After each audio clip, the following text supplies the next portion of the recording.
The average person checks their phone 150 times a day, and this is absolutely destroying romantic relationships of late. Now, of course, everybody knows about the app called Tinder, and everybody knows that this is considered a dating app. Tinder, being a part of social media, attaches itself to your Facebook and even allows you to see your friends that you have in common with someone that you may have potential interest with, or want to date them, or be involved with them. But that's not what destroys relationships, having an app like that on your phone. Tinder is just a way for them to begin. In fact, the main thing that destroys or is destroying relationships with cell phones is the usage in which most people are getting out of by the indicators that pop up. Say you got a message. Notices that go off while you're in the middle of a conversation.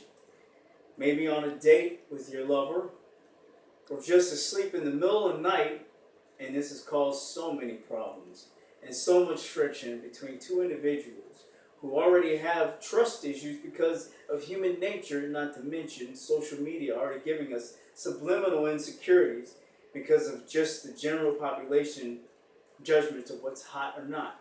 In fact, there's an app called What's Hot or Not. Now, research shows that the phone is actually something that when you have it in your hand is a distraction. Some people feel like they can check their phone and it's not a distraction. It's just, this is a compliment to my daily activity. I felt, and this is because I have friends that have had problems in this arena, the cell phone has become a significant factor to destroy their relationship. There's absolutely nothing that will kill a romantic evening faster than pulling out your cell phone or smartphone and researching what the beep was you just heard on your device. And research shows also that being attached to your cell phone seems to sabotage your attachment with your ones that you are surrounded with. Some suggest that the positive influence being that you can find information with your cell phone right there in front of your friends is great, whereas others suggest the partners become less in touch with each other by text messages that they don't really know the meaning of, more than a phone call. Or in touch with a phone call more than they are in touch with a personal personal face-to-face conversation. Now, in real life, interactions with another person can seem less lonely because the attachment to your cell phone has become the major distraction. But people are doing this less and less every day. These things become invasive, demanding of our time, because the smartphone is always asking for attention, and that's its design. What is the solution, we may ask? Well, there's a few. The solution is to have discipline with yourself, using your cell phone, with your lover and your friends. The physiology of the popular media culture showed studies of college lovers who were asked to report their smartphone usage. These college students were on their device so often that they felt as though they did not have it for just research. They felt they had it for necessity.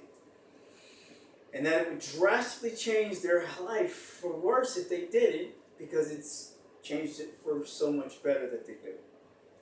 These college students stated that they were on their phones so often that they had friends of theirs get jealous because of their smartphone usage, and hadn't even realized that their friends or their lover was just as guilty as they were in comparison, because they would get jealous that their friends or lover was also on their smartphone. Smartphones are fundamentally the newest technology in today's society. And when used for the purpose of social media, communication to others, as well as research for our own personal usage, they can become a life's necessity. And the fact that companies like AT&T, when they say rethink possible amongst other cell phone providers, want the cell phone to become a necessity, not a luxury. So picture this. And Harvard studies did something similar to this scenario that I'm going to give you. There are two newlywed couples, two different families, two different sets of people, two different men, two different women, and each of them have smartphones. 4 latest smartphones divided amongst each, having one for each of them. One family, we'll call them the Pitts. And in this discussion, it'd be Brian Pitt. He has an iPhone, and Sarah Pitt, she has a new Android Samsung. The other family, we will call them the Lucks. Chris and Christina Luck. They're all new. They're both couples that are newlyweds. Now, Christina has an iPhone, and Chris has an Android Samsung.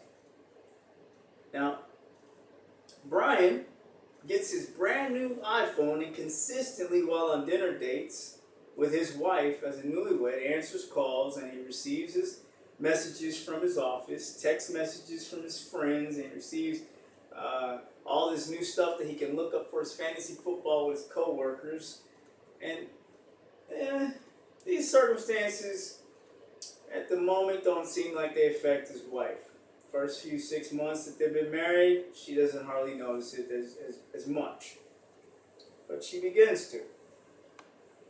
Now let's take Chris and his wife, Mr. and Miss Luck. Chris, however, leaves his cell phone at home, and when he's out with his wife, they only really need one, so he lets Christina keep her phone with her, just in case a babysitter, because they have a child, needs to get a hold of them, and in the case of an emergency, they feel like this is suffice. 6 months down the road for them, no effects. Both relationships seem just fine.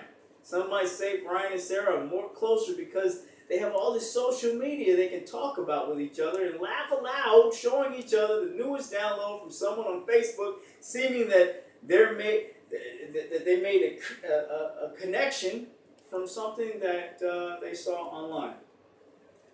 But then let's go 2 years from then. And we find Brian and Sarah vastly filing a divorce, and both of them doing this via text message. On the other hand, Chris and Christina are going on their 2nd anniversary to Hawaii, where Chris leaves his cell phone at the hotel, and Christina is the only one with the cell phone while at dinner, just in case of emergencies, and in case someone may need to get a hold of them urgently. The difference between the two relationships, according to this study, I will say, is one party was affected was not affected in the short term, but in the long term, especially both being newlyweds and both being young couples. Now, some may say that the cell phone may not have anything to do with the failure or success, but the real question is, did it?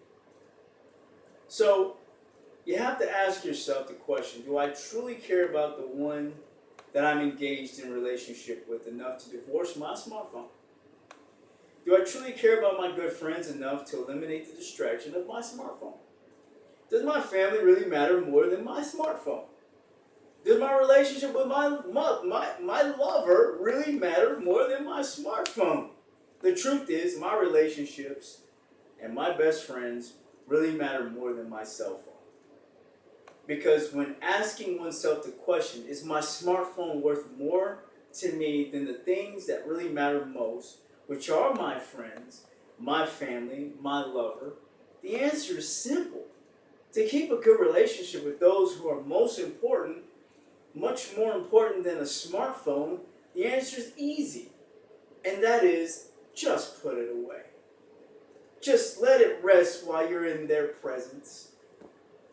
Pay them the much desired respect that they are consistently not asking for with words. It is our human necessity, the desire to feel important. And so it is powerful and priceless to give up the distraction when in the company of those who you love and that love you. Whereas your cell phone is only worth about $700. Thank you.